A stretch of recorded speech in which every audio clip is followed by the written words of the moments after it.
Hey everybody, it's Daryl back again. So yesterday and today we're doing this. I've come through, as most of y'all know, right around in here's where all of my pig pastures and stuff's gonna be once we get them moved in here. What most of this behind me looked like before I started it was this here. I've gone through with a chainsaw and cut everything down, but you can see that pile there is probably, I don't know, 8 foot tall. And then I've come through here. You can't really see how wide of a swath I've made, but you see how much it's grown up on this. Well, that's the pile that I've made, but you can see what it looked like right through here. It's old deer stand I got to take down, somebody else had put up. But I'm going through with the chainsaw and cutting all this stuff down. But you can see how thick some of this stuff is. But I'm coming in, putting in lanes so I can run my woven wire fence. And it costs more to put woven wire fence down. I'm actually getting the shorter fence. I think it's 34 inches tall for the pigs. I run a hot wire across the top and one across the bottom to keep them from pushing so much crap up against the fence. But that's what I'm working on today. We busted butt over here. We started probably 12 or 1 o'clock yesterday, and I run a chainsaw till dark. I've got some old oak trees in here that had already fallen many years ago, but you can see how big those are just by looking at them. But just a reference, that's how big these things are. I'm gonna load them up. I've borrowed my brother and aunt's wood splitter, and we're gonna split those up and save those. We might try to build us a wood fire grill for over here at the barn or at the house. But my other issues for today, we're gonna start cleaning all this up.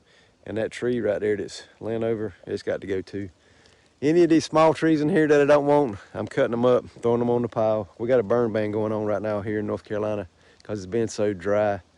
But I'm gonna cut all this stuff up, let it dry out, and we're gonna have friends and family come over one night this winter, and we're gonna burn piles and might have a few adult beverages to go along with it. But I told Hope yesterday, I said, when I'm done, we'll be able to drive the four-wheeler wherever we want to out here to look after the cows, the pigs. I'm gonna fix it where we can drive all the way around the pig pens so we can work on fences and all that other stuff. But Hope woke up this morning, she was like, my God, my back and shoulders hurt. I said, that's some of that farm fit stuff right there. I said, T90, T25 and all that other stuff don't prepare you for picking up logs and dragging crap. So that's where we're at. I might try to get it with somebody with a portable sawmill and see if we can't try to get rid of some of these big tall pine trees. I don't know if you can tell, that pine tree right there is huge, and we can bring somebody out here and maybe go halves on see, there's another one, go halves in on the lumber or something. If they'd come out and cut it up, we could use that for projects here around the farm. And it might be, maybe the channel grows enough and it's making enough money, we might be able to buy a portable sawmill and do some stuff with it. So look at this tree right here. That's a big old sweet gum tree there, and it's leaning. So, but we're gonna get to work on the with the chainsaw. I might do some video about it. I will go ahead and tell you, if you've come to this channel for safety tips on running a chainsaw, it's not it. I wear safety glasses, that's it. Yes, you should have the chaps on. Yes, you should have all your safety equipment on, your ear muffs, all that good stuff. I just choose not to wear it. I should wear it. I got hit by the chainsaw one time. It required 40 stitches. My forearm and my forehead is where it ended up hitting me at. So I know the dangers of chainsaws. So you're preaching to the choir if you want to make a comment about me not wearing my stuff. But I'm gonna clean out the path for this leaning tree to fall. I'm gonna pile that stuff up, and then I'm gonna cut that tree down and cut it up. So if you're interested in watching that stuff, stick around.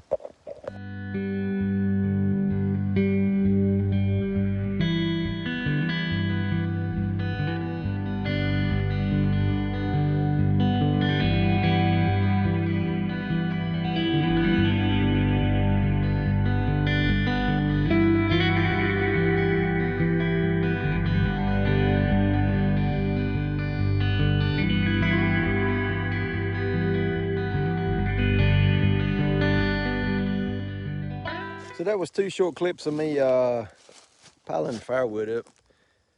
I got the chainsaw sitting here on what was a tree stump. The trees that I'm cutting down, I'm leaving the tree stumps up that high, so I'll have somewhere to come out here and sit from time to time and do videos or whatever else. But getting this tree chopped up, I'm really thinking about doing a wood fire grill. We got that hydraulic wood splitter up there that I borrowed, and that's coming in really good and handy. I've split some of the wood, but you can see how I've got that's a sweet gum tree, but look at this. That thing is huge. I sent Hope a text while ago. I said, I bet it's 15 foot tall and 20 foot around. There was a holly tree on the other side of it, and I despise a holly tree with a passion. When I was little, we go barefooted all the time. But Mama had 2 holly trees in her yard, and you could not get near them things because of the thorns that the leaves have on it. So I despise a holly tree. And I was like, where's that holly tree at? And it would just so happen to be right beside the pile I was burning. So I notched that baby and pushed it over into the pile. I got to finish cutting the end of it off and throwing it on the pile, but there's a whole holly tree in that. But I'm cleaning this out so we can get some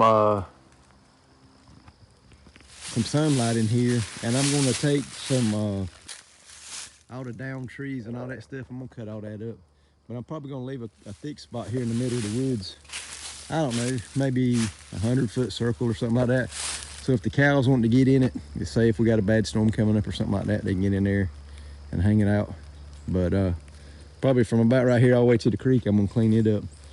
And we're gonna plant the trees out here, and we're also gonna get Bermuda grass, and I'm gonna plant clover out here too and get it going. But you see there's more trees out there to cut up and get out of here. And all those trees that are leaning like that, I'm gonna go ahead and get them down. That way I ain't got to worry about them falling and hitting the fence or something like that. You can see that one that goes out that way. It's got to go. I might leave that big oak tree right there. It depends on which way it's leaning. That right there would be a J-O-B to clean up. See, there's another one right there. But the only thing about this one is it actually drops acorns, so I'm gonna leave it. But all these sweet gums and stuff in here, I don't have a problem with removing them. So that's what we've been working on today. I didn't have time to build my beef feeders. That'll be a good afternoon/night project. It's supposed to rain all next week, and maybe I'll sit down and show y'all how I'm gonna build those feeders. I bought regular Lowe's buckets, the blue buckets, and the lids to go on them. I want to say I've built one with just the regular lids with no gasket in it, and they didn't leak. We're gonna find out. And if they do leak, then I can actually go, I'll have to order the lids because they didn't have them at Lowe's. It's got the gaskets in them, but there we go. I might shoot a little bit more video. I'm gonna take this sweet gum wood that's piled up here along the thing. I'm gonna stack it over here in between the trees and just leave it out here and let it dry over the winter and the next summer. And by then it should be good to go, and I'll probably get that wood splitter back and split it. That'll be good for like little campfires and stuff like that. That's not something you want to burn in the house, I don't think. That's something I'm gonna have to look into. I don't remember a whole lot of people burning sweet gum. We call them sweet gum trees at around here. They drop these little balls like this. Of course, this one's old and crunchy, but I'm gonna get back to work right quick and stack all this wood up.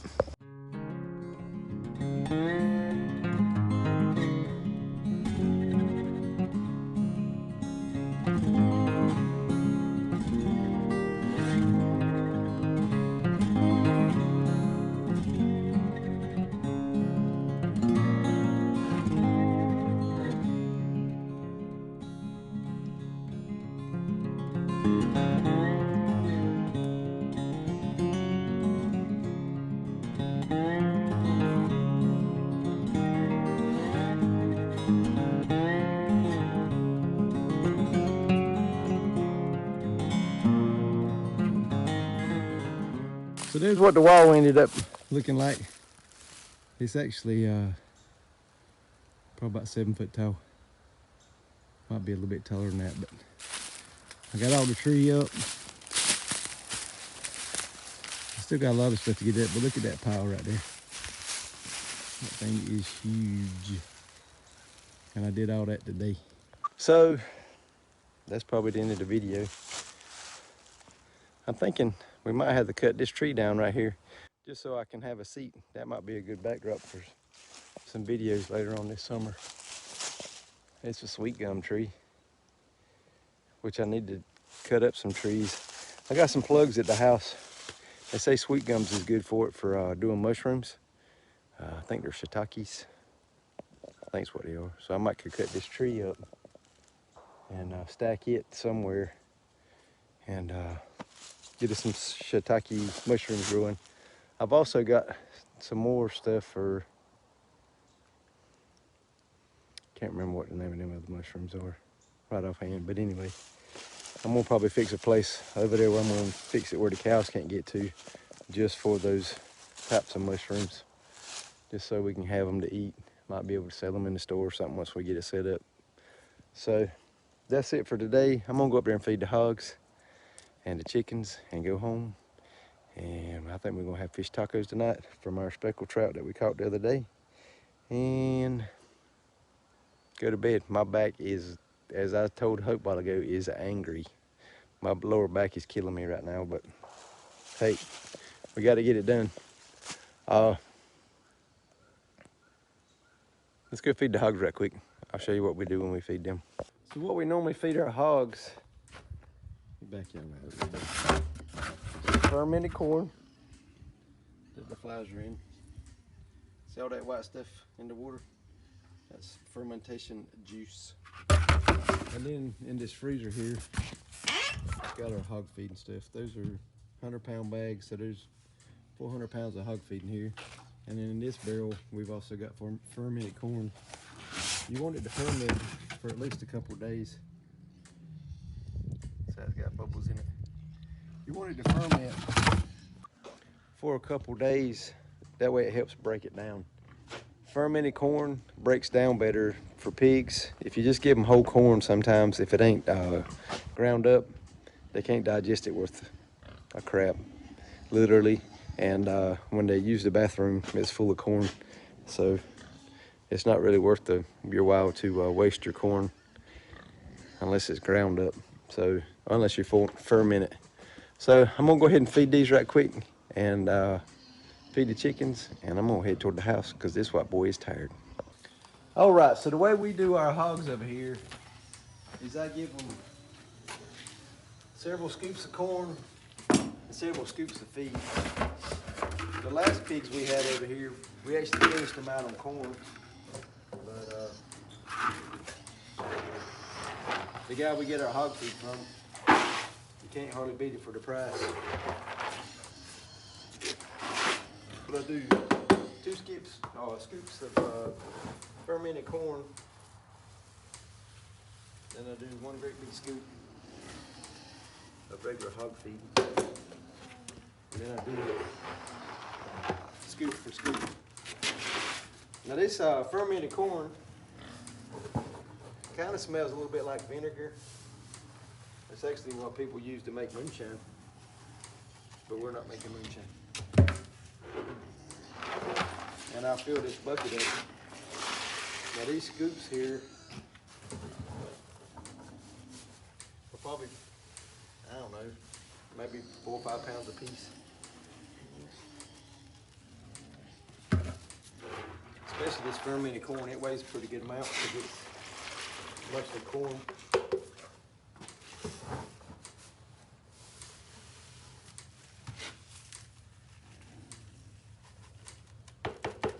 And that's what we feed our pigs for today. We feed our pigs twice a day. We could probably get along with not feeding our 2 boars and our sow that's not taking care of pigs. We could probably get away with feeding them 1 time a day, 5 pounds a day, but I like to give them just a little bit of extra feed so they can, so they got something to eat. But they're all looking good. Our little piglets, like I said, I got to fix up a little corral over here to catch them in, because we're gonna get rid of probably half of them and keep the other half. So, but we need to get that done here pretty quick, because they're getting to be pretty good sized pigs, and it's hard to catch probably 50-pound pigs and try to load them up.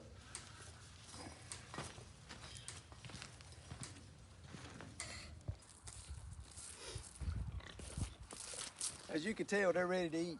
This probably weighs 30, 40 pounds.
Now I put them in, as far as the mama and the babies, we feed them in 3 separate containment things or whatever. But there's Jenny Mule, and if y'all hadn't seen her yet, this is Scarlet. She's our little mule that Hope got for her birthday. She's very sweet, both of them are. But we got several containers that we dump our feed into for the pigs. That way they can spread out and I'll get something to eat. And then over here for the bigger pigs, we've actually got a trough that Hope's mom and daddy had, or Hope's daddy had for back in the day. So this is a boar, this is a boar, that's a little sow, and she's the one that just had the pigs a couple weeks ago, probably 6-8 weeks ago. And there's our chicken trailers in the background. Now what I'm doing right now is what we do every afternoon, and it's what I do every morning. Because I try to feed the pigs at least twice a day. And that way they got plenty of feed. A well-fed hog normally doesn't get out because they got everything they need. We're gonna come out here and feed the chickens right quick. But I'm gonna cut the camera off because I got to get under this fence over here, and it's on right this minute. And I want to concentrate on what I'm doing because this fence over here pops. If you ever hear that little tick, tick, tick in the videos, that's what that is. That's that fence popping that hard. So let me squat this fence right quick. All right, that hurt with my back hurting like it is. Let me show y'all something else we're gonna do over here. In this area right here, between the woven wire and this, we're gonna plant fruit trees and grapes in this little strip. And what this is gonna end up being, this goes over here, back around, and then back over here. I'm gonna end up putting a gate down here at the other end, and a gate right here, between here and here. And this is gonna be where the bull stays at. That's where the bull's gonna stay at. That way we can control when he breeds our little heifers and all that other good stuff. Because you don't want him breeding, but you know, a certain time of year. You don't really want cows being born in the dead of winter, which it don't get that cold here, but I mean, if you have them born in the spring, that's a whole lot better off. And that way he'll have a pen all to himself. They say you want about 20 feet between him and the pen where the other cows is at. That way there's that little bit of a barrier or whatever. Let me show you what we got going on over here in the chicken coop. So there's one of our hen turkeys, and then there's our 2 barred rocks, and that's a Buff Irvington, I think is how you say it, and that's a barred rock, which is what makes up most of our chickens. And as you can see, some of our smaller chickens are outside the fence. These are some guineas that we've hatched out this year, from some guineas that we got from somebody else. and they've got a big old place over here to roam. Let's see what we got going on in the chicken coop. As you can see, we got the big boys in here for some reason. You see they're big, beautiful. These are bourbon red turkeys. I got my feeders where they hang. Got a water over there and one right there. As you can see, the chickens decided to start laying over here. But back here is where the all my roosts are at. But you can't really see a whole lot. And then here's some more chickens that we hatched out. Right now I've just got buckets down here for the chickens to lay their eggs in, and there's probably a dozen eggs in there right now, if you can see what they got going on. But I put feed in the feeders, and then I got cracked corn that I give them too. I forgot what they call it. It's some kind of scratch grains, what they call it. I've got that too. As you can hear, we've also got some ducks out here. All we've got now is Peking ducks. Those are our guineas. And we got 2 geese. I don't know if you can see them through the trees, but they're working their way over here. Now, there's the pond where the ducks and the geese swim at. But we got a pretty good sized place over here to play in. There's some more ducks back up in there. I think we've got 8 or 10 ducks. I think next year I'm gonna try to hatch more ducks out, and we're gonna keep up with the but how old they are, and then we're gonna process them in about 8 weeks and try some Peking duck out. There might be something we'll offer later on down the road. So there's our geese. You kind of have to watch them too when the boys are in here, because they can be kind of aggressive toward the boys, but I've never had any issue with them. And then we got to watch the turkeys too, because they can be a little feisty when it comes to the boys too. Now we have our main door on our chicken coop, but we also have this door here that everybody uses, and that right there is an automatic chicken door. It's made by a chicken butler. And what that door does is I've got it set on a timer. I've actually got a 120 volt plug out here and all that other stuff run from the main panel of our service. And I've got it run out here, and it runs that chicken door, and it also runs a receptacle and a light in the coop, which we don't run the light on the coop for the chickens to lay eggs. I just got that in case we need to come over here of an afternoon and do something with the chickens or collect eggs after dark. So I've got my eggs. As you can tell, I ain't got nothing to carry them in, but we got a little bit of all different colors. Just because of the different breeds of chickens that we got. I would love to get some more chickens that lay some of the darker eggs, and maybe some of the blue and the greens and all that other stuff, but right now we're gonna stick with what we got. Maybe this spring, if the people get to buying the eggs and stuff, I might invest in some strictly egg laying chickens, like your sexlings or something like that, and use them for our egg production wise. These chickens do pretty good. We normally get a dozen or so eggs a day, but I don't know what's going on today. So we're gonna wrap the video up there. That's what I did all day today and our afternoon chores here at the barn. I'm gonna try to work on this week. Like I said, I'm gonna call all week.